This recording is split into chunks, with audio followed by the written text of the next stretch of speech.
नमस्कार बच्चों। एमजीसीआई की भौतिकी की डेमो क्लास में आपका स्वागत है। आज हम जो टॉपिक डिस्कस करने जा रहे हैं वो न्यूटन का द्वितीय नियम है। इसमें पहले मैं आपको थोड़ा सा थ्योरी बताऊंगा, उसके बेसिक्स बताऊंगा और उसके बाद फिर आपको जैसे न्यूमेरिकल आते हैं या संख्यात्मक प्रश्न बोलते हैं जिन्हें, उनको कैसे हम हल करें उसकी टेक्निक बताऊंगा।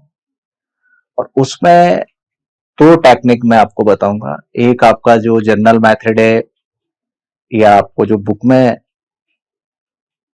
दिखाई देता है जब आप पढ़ते हैं, और दूसरा एक शॉर्ट मेथड या क्विक मेथड जिससे आपके आंसर बहुत आसानी से आ जाएगी क्वेश्चन के। तो मैं यहाँ पर आपको दोनों मेथड बताऊंगा।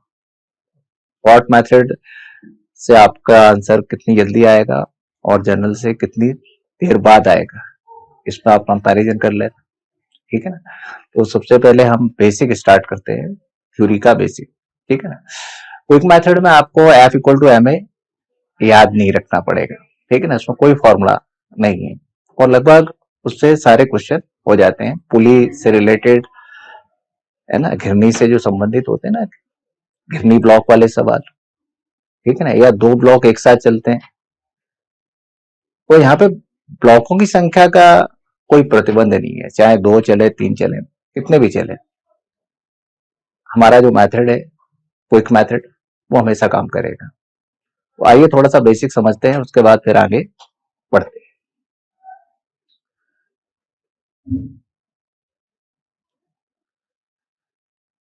तो बच्चों, न्यूटन का द्वितीय नियम से स्टार्ट कर रहे हैं हम, और थोड़े से फंडामेंटल आपको बताना जरूरी है। तो न्यूटन का द्वितीय नियम,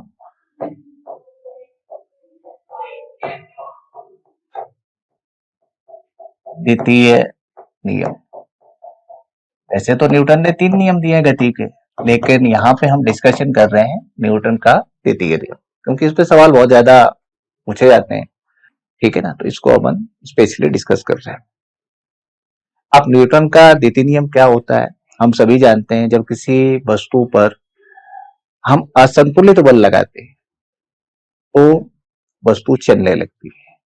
जैसे मैं यहाँ पर इस पेन को देखूं और इसको मैं छोड़ दूं तो ये पेन नीचे गिर जाएगा, क्योंकि इस पे जो भार लग रहा है वो नीचे की तरफ लग रहा है। और भार यहाँ पे क्या है, असंतुलित है, क्योंकि उसको संतुलित तो किया नहीं। अभी जैसे मैं यहाँ पे इसको पकड़े हूं तो मैं इसको संतुलित किया हूं, और अगर मैं छोड़ दूं तो भार इसको नीचे ले जाएगा।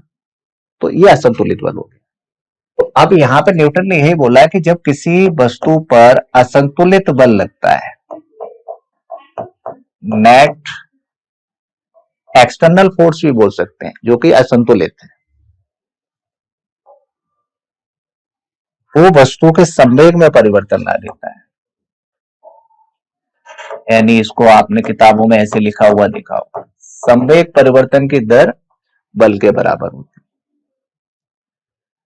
है। F net equal to delta P upon delta T.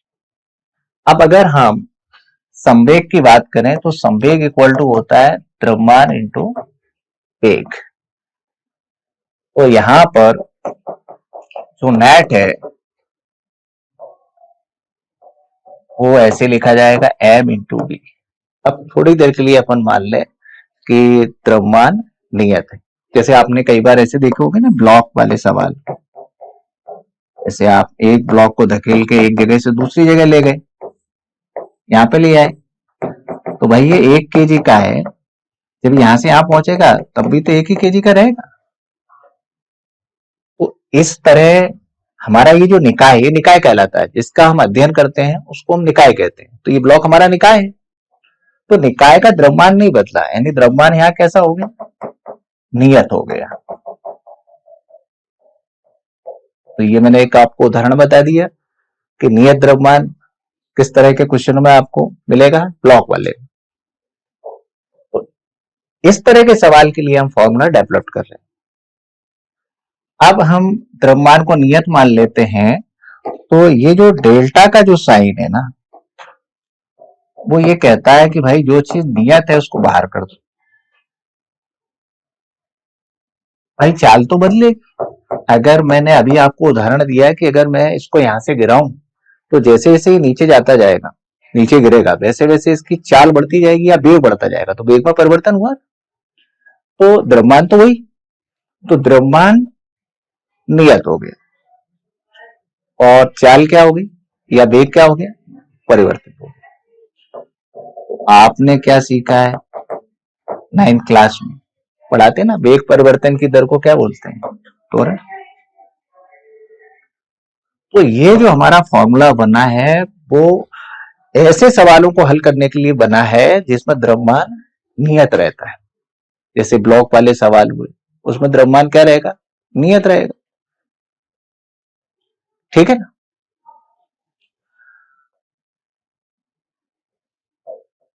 अब देखो दूसरा केस देखते हैं। जो केस हमारे से पूछे जाते हैं एग्जाम में, हम उन्हीं पर डिस्कशन करेंगे।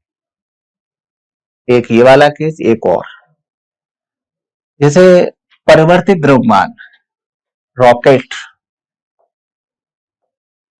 रॉकेट के अंदर से ये फ्यूल या ईंधन जलता है तो इसका द्रव्यमान कम होता जाता है, तो इसको बोलेंगे परिवर्तित द्रव्यमान।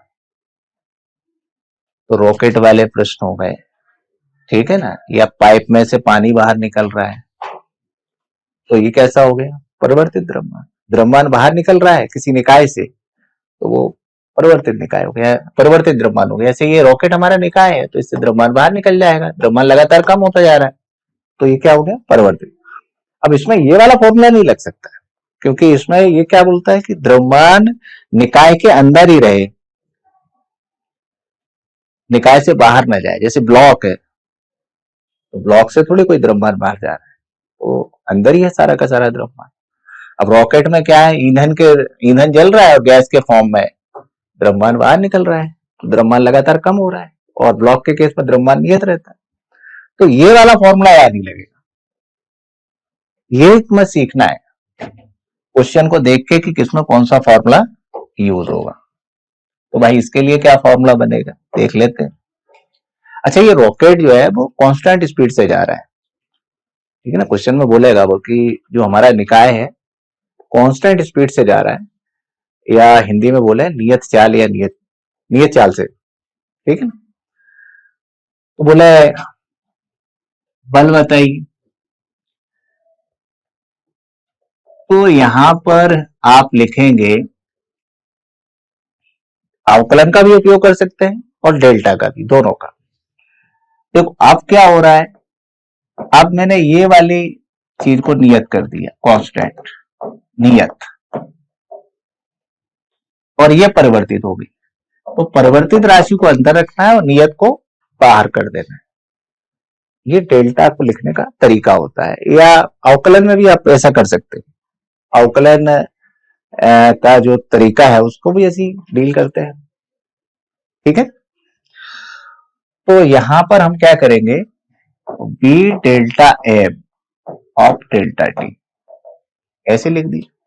और कई बुक वाले इसको ऐसे भी लिख सकते हैं, लिखते हैं B D M of T T, ऐसे भी लिखा जाता है, ठीक है ना। तो सवाल में अगर कहीं केजी पर सेकेंड आ जाए, ये मात्रक आ जाए, तो आप समझ जाना है कि ये वाला फॉर्मूला लगे।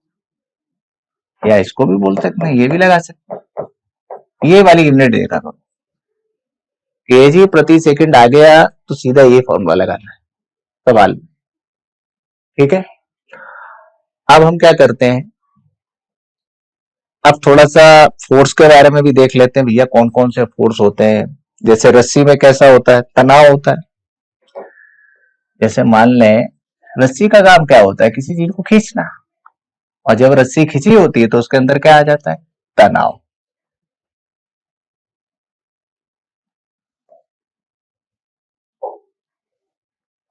तो अगर मैं यहां पर एक ब्लॉक बनाऊं,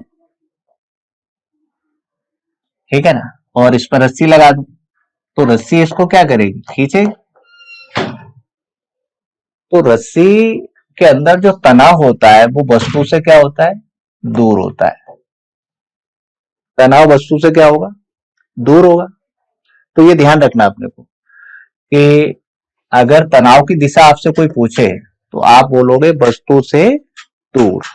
एक उदाहरण और देख लेते हैं।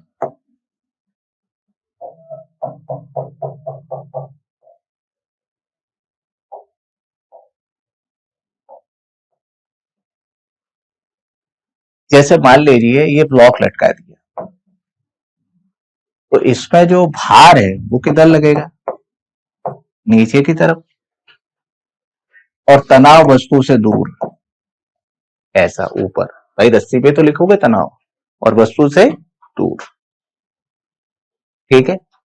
ऐसे ही यहाँ पे अविलंब प्रतिक्रिया बल भी होता है। जब दो सतहें एक दूसरे के संपर्क में आती तो अविलंब प्रतिक्रिया बल लगता है। जैसे ये वाला ब्लॉक और धरती दोनों सतह संपर्क में है, तो ब्लॉक इसके ऊपर एक बल लगाएगा, इसे बोलेंगे अविलंब प्रतिक्रिया बल। ये किसने लगाया, ये ब्लॉक ने लगाया किस पर, धरती पर, ऐसे। तो ये जो आपके पास जो यहां पर देखो धरती पे ऐसा लगा एन, तो ठीक है ना, धरती पर लगा एन ऐसा, तो धरती भी इस ब्लॉक पे क्या लगा दी, एन, ऐसे, ठीक है ना। तो दो सतहों के बीच में जो बल लगता है वो से हम अविलंब प्रतिक्रिया बल बोलते हैं। ये ज्यादातर अपने को ध्यान में रखना है, ठीक है ना। ऐसे इसकी डायरेक्शन, और ये हमेशा लंबवत होता है, 90 डिग्री का कोण बनाता है। तो बच्चों यहां पर ये इसकी थ्योरी थी। अब क्वेश्चन हम जब सॉल्व करेंगे तो दो स्टेप में सॉल्व करेंगे। कोई भी सवाल हो न्यूटन के नियम पर आधारित, उसको सॉल्व करने के मैं स्टेप आपको बता देता हूं, और उनको अप्लाई कैसे करेंगे वो भी देखेंगे।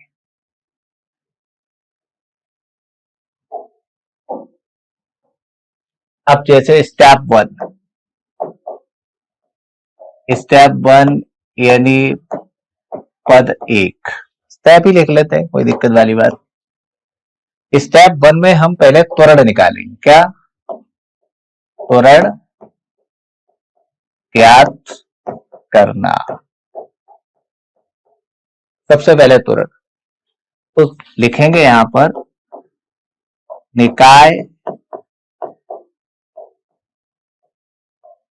निकाय को खींचने, मैं नीचे लिख देता हूं, ये जो है ना फोर्स यहां पे अपन लिखेंगे, ये निकाय को खींचने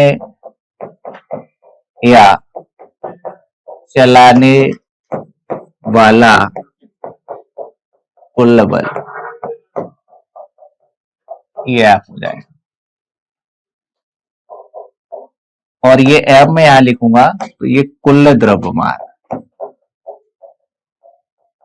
ये कुल द्रव्यमान, और ये क्या हो गया, त्वरण, ठीक है ना। ये स्टेप बनूंगा। और स्टेप टू में हम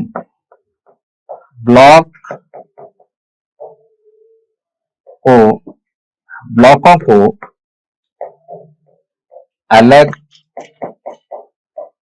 अलग करेंगे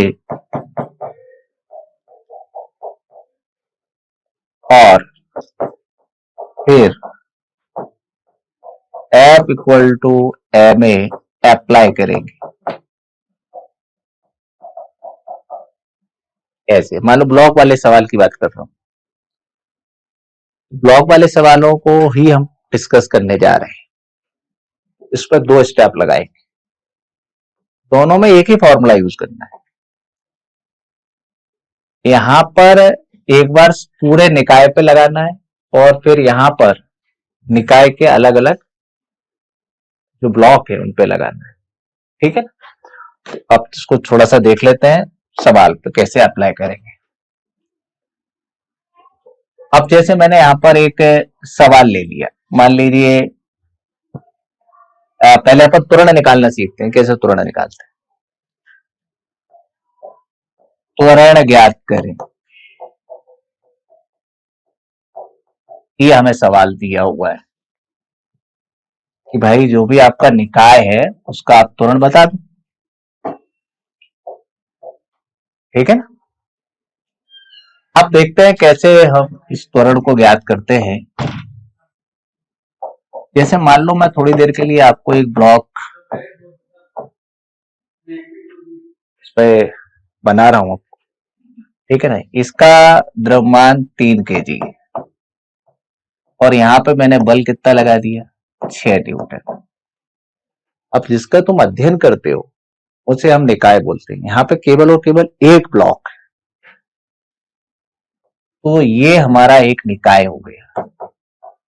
निकाय यानी सिस्टम, बस इसको देखना है, यानी इस पे कितना फोर्स लग रहा है, इसका क्या द्रव्यमान है। तो अब सबसे पहले आपसे त्वरण ही पूछा है, तो स्टेप 1 पे ही जाके हम रुक जाएंगे। स्टेप 1 पे ही हमारा काम खत्म हो जाएगा। स्टेप 1 में क्या बोलता है formula, F net M net into acceleration. कुल बल कितना है, 6 न्यूटन। कुल द्रव्यमान एक ही, 3 इंटू ए। एक्सलेशन बेटा कितना हो गया, 2 मीटर पर सेकेंड, 2 मीटर प्रति सेकेंड स्क्वायर। अब हम आगे देखते हैं, 2 ब्लॉक लगा देते हैं। जैसे ये क्वेश्चन नंबर 1 हो गया, एक और क्वेश्चन दिया मान लो, तो ये यहां पर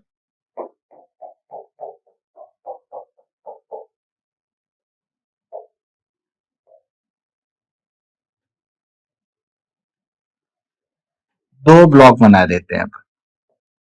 ये 2 ब्लॉक, अब देखो मैं 6 न्यूटन का ही बल यहां उपयोग कर रहा हूं और मैंने 3 kg वाले 2 ब्लॉक ले, ये स्मूथ।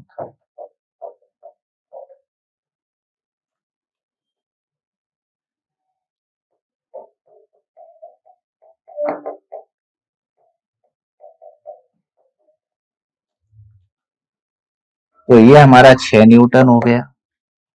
अब कितने आ गए, 2। ये हमारा निकाय है। कुल द्रव्यमान कितना है, 6। त्वरण कितना हो गया, 1 मीटर पर सेकेंड। तो आप देख रहे हो कि त्वरण कम हो गया, इसमें यहाँ 2 है और यहाँ पर 1 है, क्योंकि यहाँ ब्लॉकों की संख्या बढ़ गई। यानी बल उतना ही है, लेकिन धकेले जाने वाले ब्लॉक ज्यादा हो गए, यानी लोड ज्यादा बढ़ गया, तो एक्सीलरेशन क्या हो गया, कम हो गया, त्वरण कम हो गया। तो हमसे पूछा जा सकता है कि अगर हम फोर्स को एक ही रखें और ब्लॉकों को बढ़ा दें समान द्रव्यमान वाले, त्वरण पर क्या प्रभाव पड़ेगा। इससे कंक्लूजन निकल के आता है कि जैसे हमारा फॉर्मूला है, थ्योरेटिकल क्वेश्चन को कैसे डील करेंगे। एफ हमारा कांस्टेंट है, नियत, एम व्युत्क्रमानुपाती हो जाएगा एक, या फिर ऐसा भी लिख सकते हैं, यानी द्रव्यमान बढ़ाओगे तो त्वरण क्या हो जाएगा, कम। अब देखो आप त्वरण निकालना समझ गए हो, ठीक है। तो त्वरण निकालना हम जान गए, कैसे फाइंड करना है, कैसे ज्ञात करना है।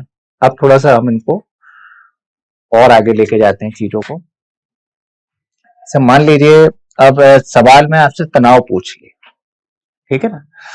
तो तनाव कैसे ज्ञात करेंगे उसको भी मैं आपको समझाता हूँ। अब जब तनाव ज्ञात करना है ना, तो 2 स्टेप में आपको काम करना पड़ेगा, स्टेप 1 और स्टेप 2। और साथ में इसका एक शॉर्टकट भी मैं आपको बताऊंगा, जिससे कि आपका आंसर बहुत जल्दी आ जाएगा। तो स्टार्ट करते हैं। डोरी में तनाव ज्ञात करें। डोरी में तनाव ज्ञात करें, ये सवाल है। डोरी में तनाव ज्ञात, अब देखो यहाँ पे क्या करता हूं मैं, ब्लॉक बना लेता हूं।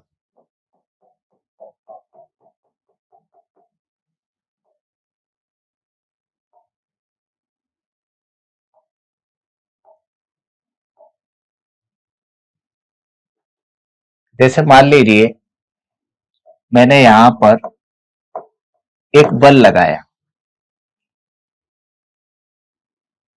मान लीजिए मैंने अभी एफ बल से इसको खींच रहा हूं। अब मैं अगर एफ बल से इसको खींच रहा हूं तो इसका द्रव्यमान कितना है, एम, इसका भी द्रव्यमान कितना है, एम। बिल्कुल सरल सवाल ले लेते हैं। इस डोरी में तनाव ज्ञात करना है। अब देखिए कैसे करना है। अब चाहो तो आप इसकी वैल्यू भी ले सकते हो कि एफ का मान हमने क्या बोल दिया, 6 न्यूटन।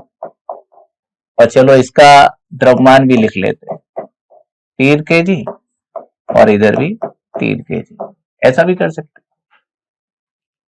ठीक है।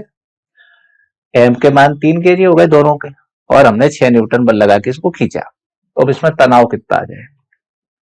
अब देखो मेथड 1 पहले मैं आपको बताता हूं, इसमें ना तो कोई न्यूटन का नियम लगना है ना कुछ लगना है,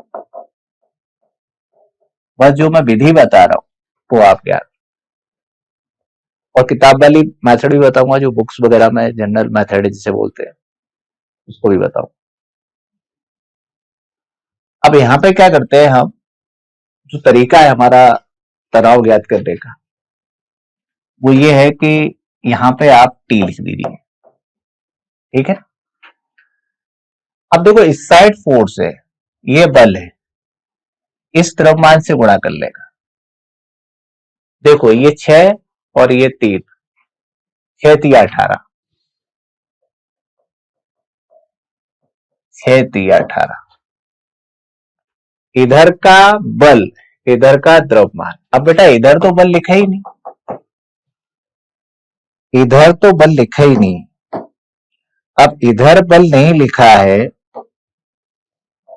तो इस द्रव्यमान से गुणा करेगा तो 0 हो जाएगा। तो देखो मैं यहां कलर में लिख रहा हूं, 0 × 3, और नीचे लिखना है कुल द्रव्यमान। 3 और 3 कितने हो गए, 6। तो ये बेटा हो गया 18, और ये आंसर आ गया आपका 3 न्यूटन। 3 न्यूटन आपका उत्तर आ गया। अब अगर यही सवाल मैं जर्नल मेथड या जो बुक्स वगैरह में दिया होता है उससे करके देखूं तो कितना समय लगता है। जनरली हम इससे ही करेंगे सवाल क्लासरूम वगैरह में, ठीक है ना। अब देखिए मैं फिर से डायग्राम बना लेता हूं, इसी डायग्राम को मैं फिर से बना रहा हूं। अब मैं यहां पे ऐसा करता हूं, इधर 3 kg लिख ही देता हूं, एम की बजाय मैं 3 kg लिख देता हूं, और इधर कितना लगाया, 6 न्यूटन। बेटा यही वाला सवाल है, ये ऐसे लिखा हुआ है। अब मेरे को स्टेप 1 पे जाना है। स्टेप 1 में बोलते हैं त्वरण ज्ञात करना। सबसे पहले आपको त्वरण ज्ञात करना है। इस टाइप के जो सवाल होते हैं उनमें क्या करना है, त्वरण ज्ञात करना। अगर हम यहाँ पे पहले लिखेंगे त्वरण ज्ञात करना, तनाव पूछा है लेकिन वहां पहुंचने से पहले अपन को त्वरण पता होना चाहिए, क्योंकि इसकी जरूरत आगे पड़ेगी। तो देखो ये संपूर्ण निकाय को खींचने वाला बल है, यानी ये सभी को खींचने वाला बल है, सभी ब्लॉकों को खींचने वाला बल।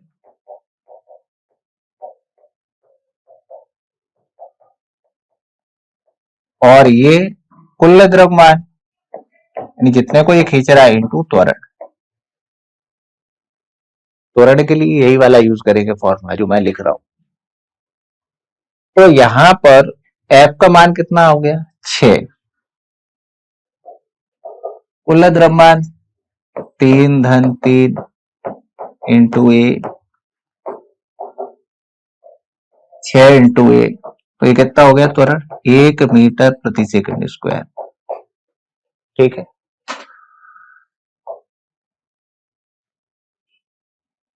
त्वरण का मान आ गया। अब दूसरे में स्टेप 2 में जो चीज पूछी है उसे लिखा जाएगा। तनाव ज्ञात करना, तनाव ज्ञात करना,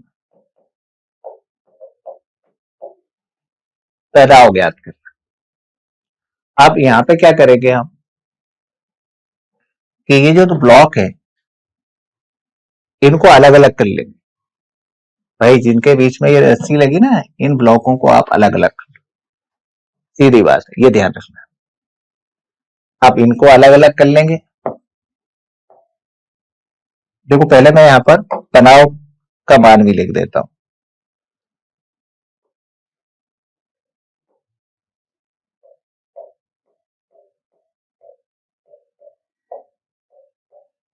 तनाव के मान लिख देंगे अपन, यानी टी मान लिया तनाव ऐसे। तो देखो इस ब्लॉक को ये वाला तनाव खींच रहा है और ये वाले को ये वाला, तो इन दोनों ब्लॉकों को अलग कर देना है। दोनों से एक ही आंसर आएगा, लेकिन एक में स्टेप बढ़ जाएंगे और एक में स्टेप कम हो जाएंगे। इसको मैंने ब्लॉक ए बोल दिया और इसको ब्लॉक बी बोल दिया। ब्लॉक ए और ब्लॉक बी। ब्लॉक ए का बनाते हैं चित्र।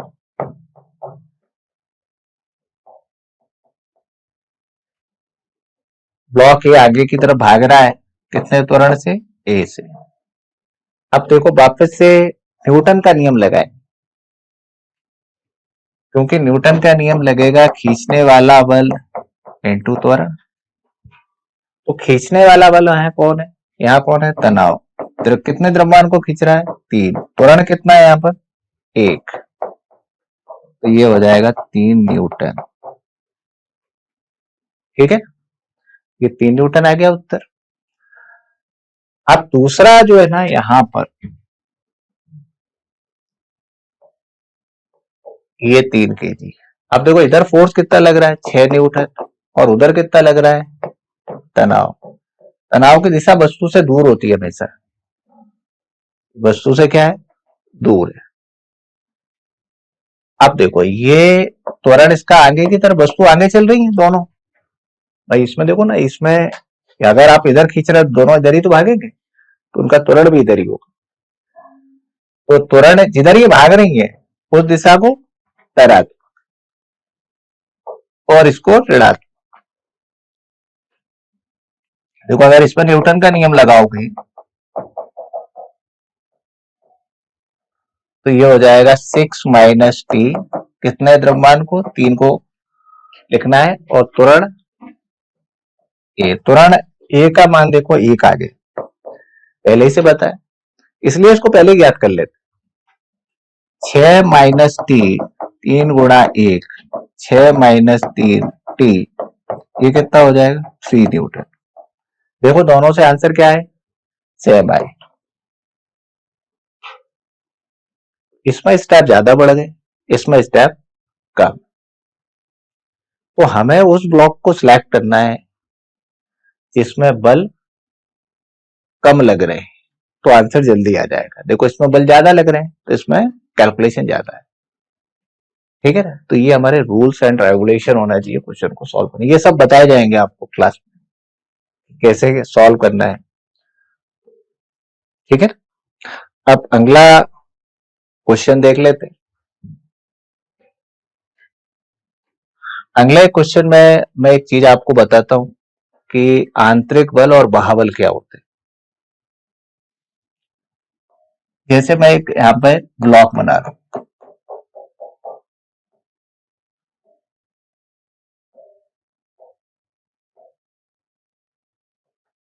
देखो ये बाहर से कोई खींच रहा है इसको, तो इसे बोलेंगे बाह्य बल।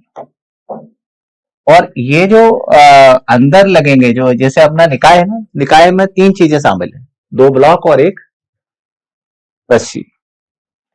तो रस्सी के अंदर एक्शन रिएक्शन क्रिया प्रतिक्रिया बल लगेंगे, तो ये आंतरिक बल कहलाएंगे। यानी निकाय के जो घटक हैं उनके अंदर जो बल लगेंगे वो भी पेयरिंग में, है ना, जिनका पेयर बनेंगे, युग्म बनेंगे, क्रिया प्रतिक्रिया बल वाला, उसे हम आंतरिक बल बोलेंगे। क्या इसका, देखो अब जैसे मैं तनाव लिखूंगा, तनाव में लिख देता हूं यहां पर, ये वस्तु से दूर, ये क्रिया और ये प्रतिक्रिया, विपरीत होता है ना एक दूसरे के, तो ये तनाव आंतरिक बल हो गए। इसके पेयर बन रहे हैं, इसके पेयर बने ही नहीं, तो ये क्या हो गया, वाहबल। तो इसे वाहबल बोलेंगे, और ये क्रिया प्रतिक्रिया वाले आंतरिक बल हो गए। अब सवाल ये उठता है कि आंतरिक बल अगर हैं हमारे निकाय में, तो त्वरण पर कोई फर्क डालेंगे क्या?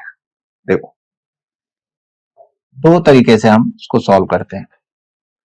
देखो, न्यूटन का नियम जो आपकी किताबों में लिखा रहता है, ये बहाबल बोलते हैं इसको, कुल बहाबल, कुल द्रव्यमान इंटू त्वरण। और एक और, इसी को अपन दूसरे तरीके से भी लिख सकते हैं, आंतरिक बल internal plus external M into A. ये दो फॉर्मूला न्यूटन के ही, इनको अलग अलग तरीके से लिखा।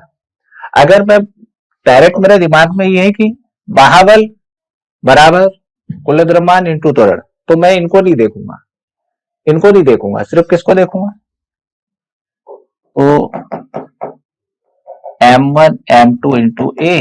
तो त्वरण क्या हो गया, f m1 प्लस m2। और अगर मैं आंतरिक बलों को भी देखूं तो कोई फर्क पड़ेगा क्या आंसर में? देखो नहीं पड़ेगा। देखो ये प्लस हो जाएगा, ये प्लस, ये माइनस, क्योंकि ये इधर जा रहा है, तो यहां कितना हो जाएगा, f minus T plus T. कुल द्रव्यमान कितना हो गया, m1 m2, यहां पे जैसे यहां पे मैं लिख देता हूं, ये 2m हो जाएगा, क्योंकि m1 m2 दोनों m है। और यहां पे देखो m प्लस m इंटू ये कुल है ना, ये नेट। तो देखो आंतरिक बल कट जाते हैं, इसलिए त्वरण पर कोई प्रभाव नहीं पड़ेगा, त्वरण उतना ही आ गया, f अपॉन 2m आ गया। देखो दोनों से आंसर क्या आ गया, सेम। इसलिए क्वेश्चन में क्या है, जो आंतरिक बल होते हैं वो त्वरण पर प्रभाव नहीं डाल पाते, इसलिए उनको लिखा नहीं जाता।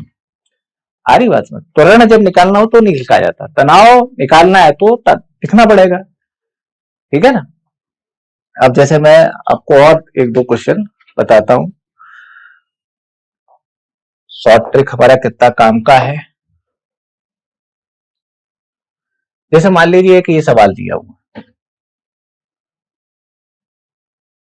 ये घर्षण विहीन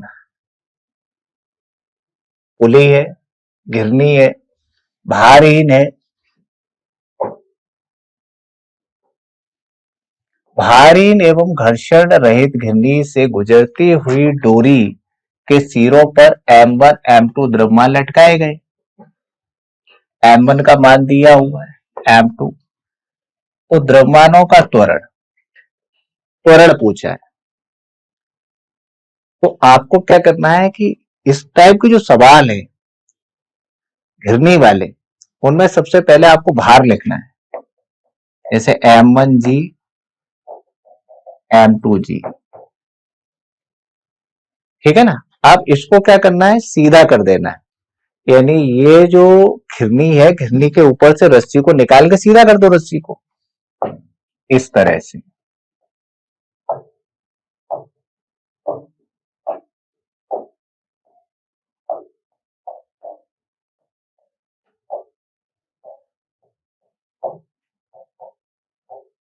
इस तरह से, ठीक है ना। अब आपने इनको सीधा कर दिया। अब पहले ये देखो कौन ज्यादा बड़ा है, ये ज्यादा है। अगर m1 का मान रखूं तो ये यहाँ कितना होगा, 10g, और m2 का मान रखूं तो कितना हो जाएगा यहाँ पर 6g। तो अगर मैं इस साइड लिखूंगा तो इस साइड हमारा फोर्स कितना लिखा जाएगा, अगर मैं रस्सी को सीधा कर दूं ऐसे, m1 का मान कितना है 10 kg, यानी ये हो गया 10g, और ये कितना हो गया, ये 6g हो गया। अब इधर का बल ज्यादा, उधर का कम, तो ये निकाय इधर भागेगा ये त्वरण से, तो ये धनात्मक हो गया और ये ऋणात्मक। तो अब आप देखो कि एफ नेट की जो वैल्यू है वो देखते हैं। देखो 10 में से 6 को घटा दो तो कितना आ गया, 4 जी कुल बल। और कुल द्रव्यमान कितना हो गया, 16 इंटू ए, तो ये हो जाएगा G/4। यानी अगर मैं जी को 10 ले लेता हूं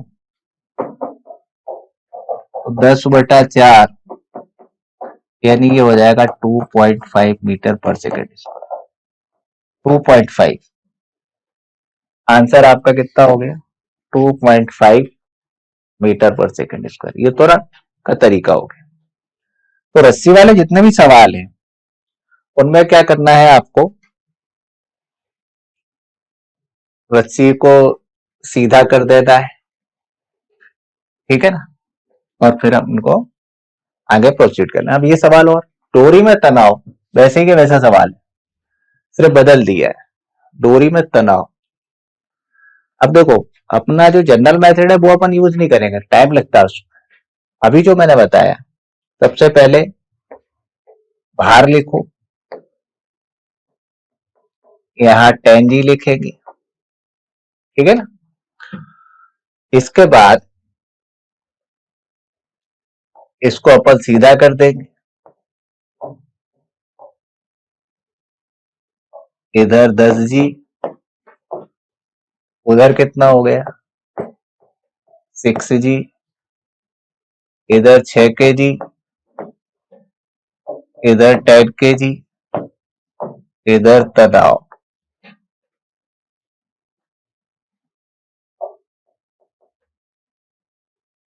तो ये 10, ये कितना हो गया 60G, जैसा अपन ने पहले किया, इसका गुणा इससे कर दो। अब इस बल का द्रव्यमान या इस बल का इस द्रव्यमान से गुणा कर दो, तो वापस से कितना आ गया 60G बटा कुल द्रव्यमान 16।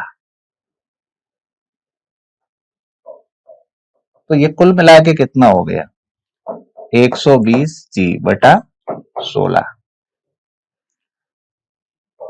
तो यहां पर अगर अपन इससे काट दें 4 से, तो ये तो 4, तो ये हो जाएगा अपना 7.5, और जी को अपन 10 मान लेते हैं अभी, तो 75। यानी वैसे तो 75 अपने को जी को 10 रखने पे आता है, लेकिन अगर आप 9.8 रखेंगे तो यानी शॉर्टकट में ये देख सकते हैं कि 75 के आसपास कौन सा आंसर आ रहा है, तो ये वाला आ रहा है। तो इससे समय बचेगा, लेकिन अगर आपको करना है एग्जैक्ट आंसर तो 75 7.5 इंटू 9.8, ठीक है ना। तो अब आपको यहाँ पे कैलकुलेशन बढ़ जाएगा, ठीक है ना। तो यहाँ पे भी इसको मल्टीप्लाई करेंगे तो यही आएगा, ठीक है ना। तो ये आपका जो है जी को 10 रख के आप आसानी से समय बचा लेंगे और आंसर को मार्क कर देंगे। और अगर आपका कैलकुलेशन बढ़िया है, ठीक है ना, तो आप इसको इससे कर लो तो इससे एग्जैक्ट आएगा 23.5। मल्टीप्लाई करना पड़ेगा आपको 7.5 इंटू 9.8, ठीक है ना। तो एज यू भी जैसे भी आप इसको कैलकुलेशन करना, ठीक है ना। अब मैं आपको एक जो मैं इस टाइप से ये करता हूं उसका एक फॉर्मेट बना देता हूं जिससे आप भूलो नहीं।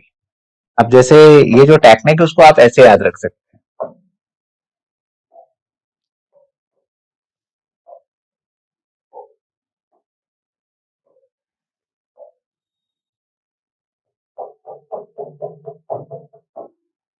जैसे यहां पर M1 लिख दो,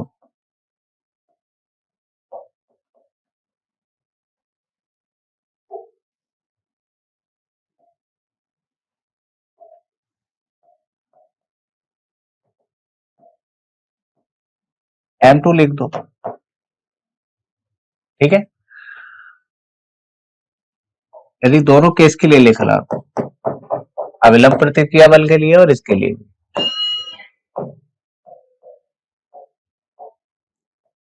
ऐसे, ऐसे याद रख सकते हैं। जैसे अगर तनाव निकालना है तो यहां ऐसे लिखा, इसका गुणा इससे कर दिया और इसका गुणा इससे कर दिया, तो आपका तनाव कितना हो जाएगा, F1 M2, और भाई ये हो गया आपका F1 M2 और ये F2 M1 ऐसे। और टोटल द्रव्यमान कितना हो गया, M1 प्लस M2। ये याद रखने का तरीका हो गया। अगर अविलंब प्रतिक्रिया बल पूछेगा तो यहाँ पे आप N लिख देना है, यहाँ का अविलंब प्रतिक्रिया बल पूछता है वो, तो इधर आप क्या लिखेंगे, F1, और इधर क्या लिख देंगे, F2। तो इस बल का गुणा इससे करेंगे,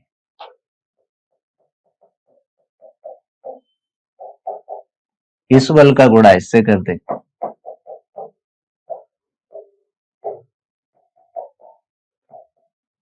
ये अविलंब प्रतिक्रिया बल के लिए बन गया। ठीक है ना। जर्नल मेथड से करने जाओगे नॉर्मल रिएक्शन या अविलंब प्रतिक्रिया कैलकुलेट, तो बहुत बड़ा हो जाएगा सवाल। अब इसको अपन यहाँ पे नीचे बना देता हूं मैं एक सवाल। जैसे मान लो ये दो ब्लॉक M और ये 2M, स्मूथ है सरफेस। जितने भी अभी मैंने क्वेश्चन डिस्कस किए हैं उनमें सभी की सरफेस क्या है, स्मूथ है, यानी चिकनी है, घर्षण नहीं है। इस पर F लगा दिया। अब इस साइड बल नहीं है बेटा, इस साइड बल नहीं, तो आप क्या करो, N, N बराबर कितना हो जाएगा, ये गुणा कर लेगा। अब इसका इधर से करोगे तो जीरो ही हो जाएगा, लिखने की जरूरत नहीं। टोटल द्रव्यमान कितना है, जिस साइड बल मिले उस साइड लिख दो, जिस साइड नहीं मिले उस साइड जीरो कर दो, तो हो जाएगा 2F से M कट गया, 2F/। अब बल को अगर तुम पलट दोगे तो आंसर बदल जाएगा। जैसे मैंने यहाँ पे F और यहाँ पे क्या किया, 2F। अब मैंने बल इधर लगा दिया, तो जिस साइड बल लिखे ना, जैसे एक साइड बल लिखा तो एक ऊपर एक ही स्टेप को परफॉर्म करना है, तो यहाँ नॉर्मल रिएक्शन लिख दिया। तो अब इसका इससे कर दो डायरेक्ट, समय बचेगा, इधर है ही नहीं तो इधर नहीं जाना है। तो अब N का मान कितना है, F/3। N के मान बदल गए साइड बदलने पर बल बदल जाते हैं। जैसे आपने इधर हल्के साइड से लगा रहे थे, यानी कम द्रव्यमान की तरफ लगा रहे, तो अभिलंब प्रतिक्रिया बल ज्यादा था। आप बड़े वाले द्रव्यमान या ज्यादा द्रव्यमान पर फोर्स आप लगा रहे, तो अभिलंब प्रतिक्रिया बल कम हो गया। नीट में इस तरह का सवाल आया भी। तो बच्चों ये हमारा आज का जो डेमो क्लास का डिस्कशन था वो ये था। ठीक है ना। Thank you very much.